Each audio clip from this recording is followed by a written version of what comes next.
Panginoon, maraming salamat sa laging pag-alalay sa amin, sa laging pagtulong sa amin. We really appreciate all these things sa aming mga buhay. Ngayon po, Panginoon, alam po namin na lagi po kayong nakabantay sa amin, na lagi po kayong handang magbigay ng suporta sa amin, at lahat ng ito'y ipinagpapasalamat po namin sa inyo. Aaminin po namin sa inyo, Panginoon, na hanggang ngayon ay kailangan namin ng tulong nyo, na sa panahon ngayon, feeling po namin na mas bumibigat ang mga problemang dumadating sa aming mga buhay.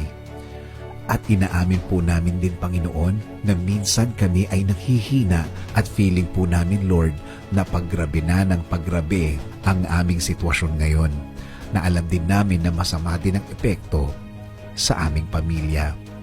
Pero Lord, as always, the more na namumroblema kami, the more na mas lalakasan at mas patitibayin namin ang aming faith, na mas maniniwala kami na hindi kami nag-iisa sa mundong ito.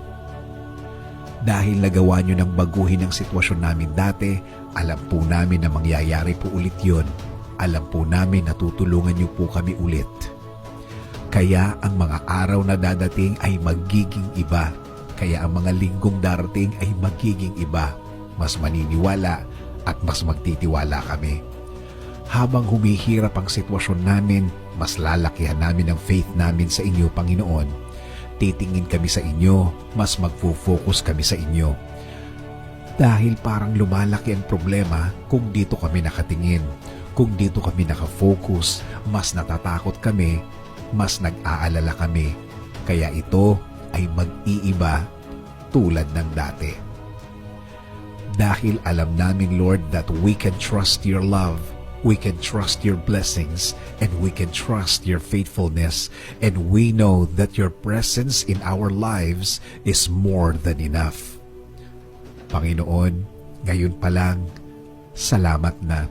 Alam namin ang pagtulong mo ay hindi na magtatagal, na magbabago na ang dapat mabago, na mapupunta na sa way namin ang lahat ng tulong na kailangan namin. Panginoon, tulungan mo rin ang aming bayan.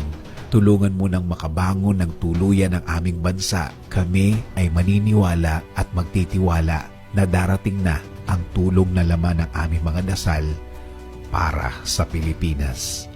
This is our prayer in Jesus' name. Amen.